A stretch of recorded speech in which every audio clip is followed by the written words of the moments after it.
یک سوال داریم. همین سوال از همین بکنید که ما کی را تکفیر کردیم که تکفیری شدیم؟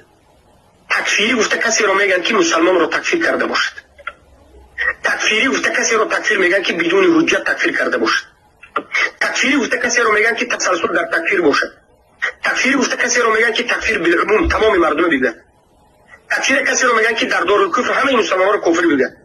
ما از همه این چیزها براءت میکنیم، از همین عقیده ها براءت میکنیم. مرحمت کسی که ما تکفیری میگه در کدام اساس تکفیری گفته است بگوید.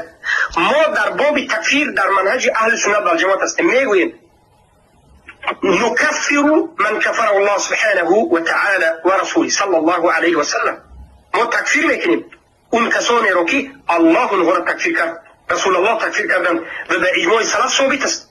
ما تکفیر نکردیم بجز علماهای بگیم اولا طاغوت ها را، اونهایی که به حکم غیر الله حکم میکنند، لشکرانش را، علمای سوی